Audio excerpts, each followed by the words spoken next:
I was sound asleep. I heard a man's voice, "Paul!" and I sat up sharply. He had scared the hell out of me. I reached for the bedside table where my Glock was. "Paul, it's me, Dan. I'm sorry to wake you like this, but we have an emergency. Dan, who the fuck is Dan? Dan Jenkins?" He runs Doris's office here in town. "Dan, what the fuck are you doing in my bedroom? I have a phone. I have a doorbell."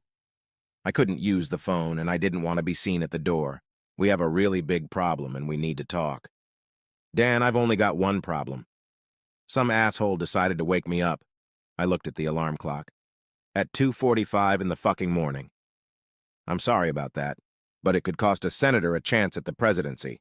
This is bigger than you or me. Dan, get out of my bedroom. Get out of my house. If you don't, I'll do one of the following: shoot you and call 911, or call 911 and tell them you're here to cover up some political blunder, or just physically kick your ass and let you explain why you were found beaten and bloody on my front lawn." He backed up a couple steps, which was a tactical error, allowing me to draw my gun. I pointed it at him. Hey, wait a minute, don't shoot. Dan, last chance. Turn around and run for the door. I probably won't shoot. You got 60 seconds to get out. If you don't, I'll kill you and tell 911 I shot the intruder. Since you'll be dead, you won't have an argument. But this is 55, 54, 53. For some reason, Dan decided that my wife's potential political career was worth less than his life and hurried away. I wondered how long it would take him to call her team and her team to call me. I was coming to my senses. You know the difference between being awake but drooling and being able to string two thoughts together. Hell of an inconvenient time to start the day, but I got up, went to the bathroom, then into the shower. Just a quick rinse. As I was wiping myself down, my phone rang. "Yes," I said without emotion. "Paul, it's John Schmidt. Senator." "John, I'm going to interrupt because I don't want to talk to you, or your aide, or the Deputy Secretary of the Interior, or the President, or anyone else. If the senator you're talking about has a problem, she should call me directly. I'm afraid that's not possible." "Oh my God, let me ask you, is she hurt in any way?" "Well, not physically, but you see. John, it was very nice talking to you. If my wife wants to ask me anything, have her call me. If you want to talk to me, call my office and make an appointment. I think I'll have some time in 6 or 7 weeks. I'm out." In less time than it would have taken me to compose the text, my phone beeped, and I looked at the message from John. "Please do not allow the press to communicate with you before you speak to the senator." It took me a little longer to reply. "John, you're dreaming. If my wife wants to talk to me before the press gets to me, then time is running out. I'm not going to hide like some thief. In the meantime, tick-tock, tick-tock, tick-tock." Being the husband of a successful politician is an interesting role in life. I have to say that my wife is an outstanding politician. She can get in front of any audience and sway them to her side. Our state is truly purple when it goes one way in some elections and the other way in others. Doris Russell, my wife, was liked by most voters not only in our state, but nationally. There has been serious talk that she could be a presidential candidate in this or the next election. I own a successful investment company. Right now, we're raising money from a variety of sources to fund startups with great success. These are high-risk investments, but I'm good at predicting success, at least often enough that buying our portfolio has yielded extraordinary returns. The downside, if any, is that I'm tied to our offices and travel frequently to evaluate companies seeking our financial support. I will say this: it is very difficult to maintain anything resembling a normal marriage when both parties are extremely successful. Being able to have children was the first sacrifice. In my opinion, they need parents who are involved in their young lives. I knew I was not up to the task, and Doris told me that if we were going to have children, we would both have to step up. We easily agreed that children were not our priority. The real challenge is maintaining any kind of partnership. You would think that when she was elected senator and moved to Washington, D.C., it would have made a big difference, but it really didn't. She could go home often to be with the voters. I could go there for long weekends whenever I wanted. Either way, we'd go a week without seeing each other. We're both 38, married at 25, and by then we were both on the road to success. In the beginning, no matter how hard we worked, our time together was critical to that success. Being able to talk to someone who doesn't judge you and only seeks to understand is very important. It is equally important to offer advice to someone who may be leaning the wrong way, and in a way that is perceived as trying to help. And of course, there's the purely animal attraction of celebrating victories or forgetting defeats. Aggressively between the sheets is another way to grow together. But here you are in your 30s. The demands of the job are increasing, and suddenly your body demands sleep, at least once in a while. Something has to give, and slowly but surely, it turns out to be a partnership. Doris and I swore to each other that we wouldn't let that happen, as if we could stop the rain. What really pissed me off was the nature of politics. If about 60% of people think something is bad, a good politician has to learn to either agree or instead mumble something unintelligible. Over time, she tried to convince herself that this was better than that, even though I knew she thought just the opposite, and my advice made it harder for her. Even though she agreed with me, she had to object because it was the right political move. We fundamentally disagreed. I believed that her best political future was to be herself. She was led to believe that her chances would be better if she took the right side on less important issues. Her manager, or whatever he called himself, began to gain more and more of her attention. The first major fight was about 2 months ago. She accused me of trying to sabotage her because I disagreed with one of John's bullshit opinions. I told her that if she thought John was more on her side than me, then we were in trouble. Have you ever said something and regretted it? She took my word for it and believed me. I wanted her to realize that we were partners, and John was leading her astray, and she heard that we were in trouble.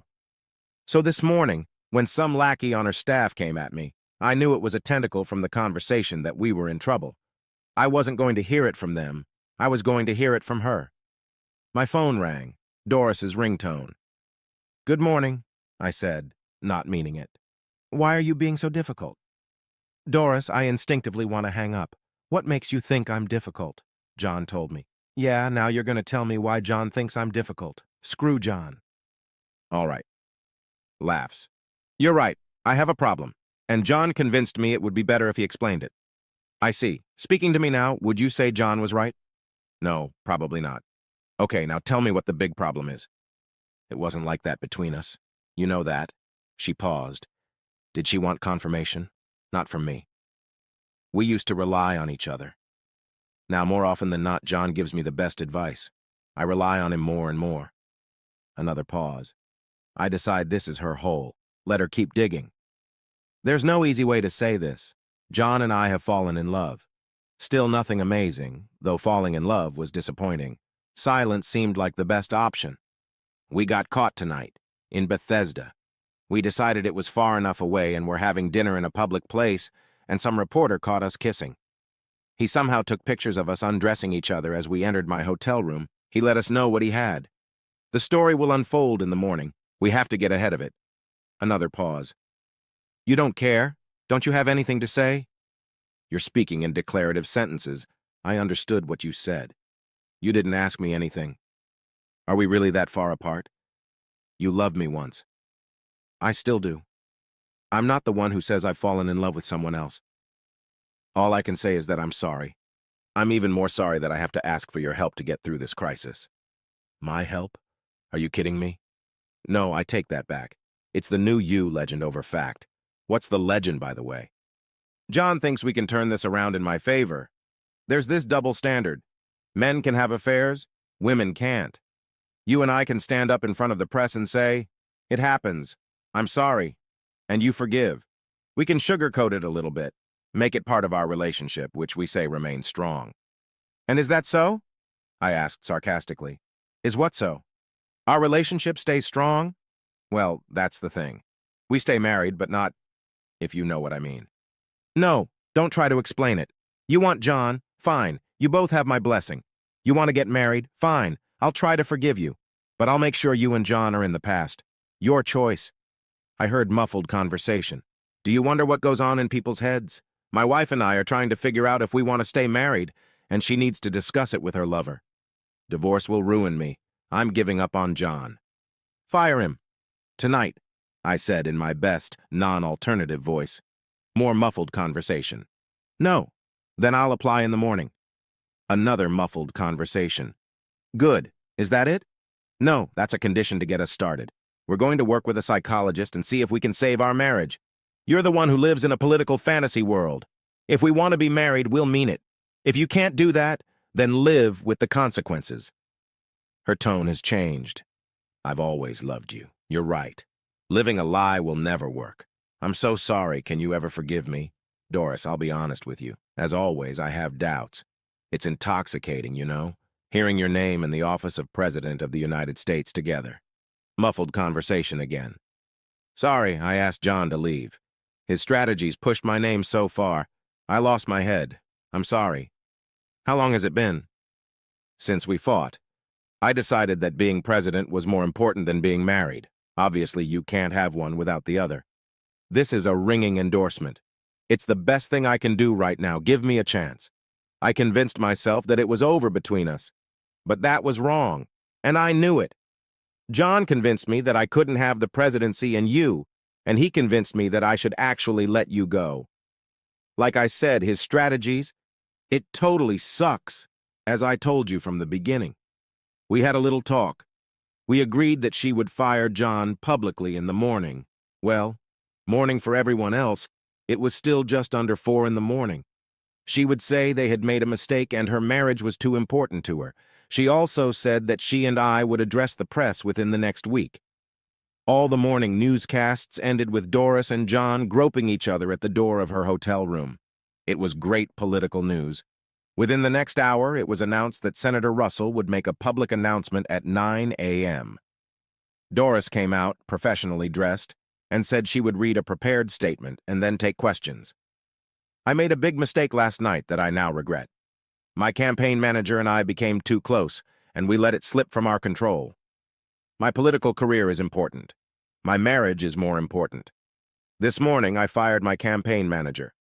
I also spoke with my husband, apologized deeply to him, and we agreed to do everything we can to restore our wonderful marriage.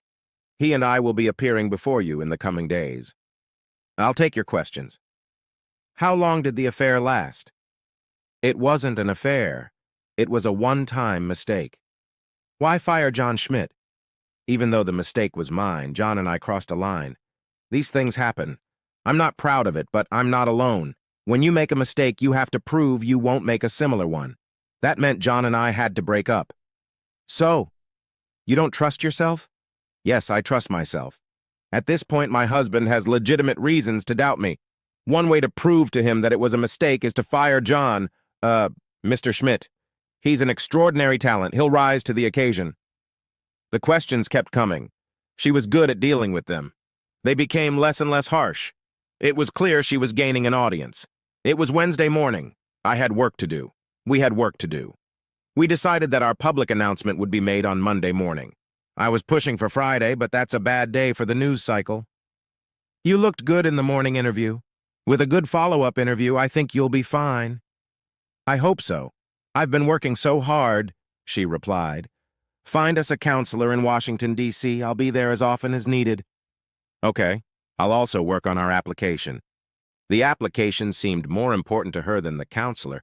Perhaps that was natural, since she was claiming what was probably the top prize in the world. Could I make my own? My question was more of a test than a sincere wish. I'd prefer it polished, if you don't mind. Will you do it yourself? With help. You know I'm surrounded by wordsmiths. When will you be in town? I've got a busy week. I don't think I can get in till Monday morning. Why don't you schedule a press conference for noon? It'll give me time to prepare. My independent study went as well as I expected. Monday came quickly. I flew to Washington, D.C. on our company plane and arrived at 7 a.m. Doris's staff was already there to meet me. We quickly made our way to her apartment. At the door, we kissed.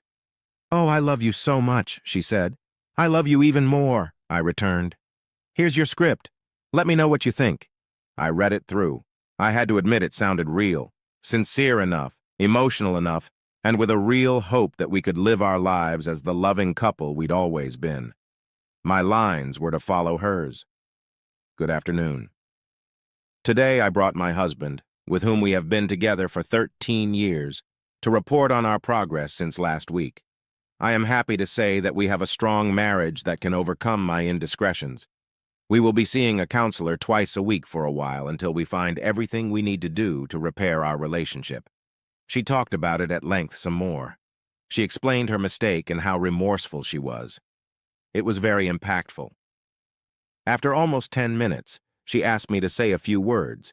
Unfortunately, for our presentation today, I did a little homework on my own. I regularly use private investigators to make sure startups are what they claim to be. I arranged for discreet surveillance of a senator and her lover. She could fire him, but he remained her lover. He snuck into her apartment after midnight on Friday morning. He never left, and I wondered where he was hiding while we worked on the presentation. I've always disliked political theater. When I said that, her eyes got big. This was not part of my script. My wife and I made several agreements to save our marriage.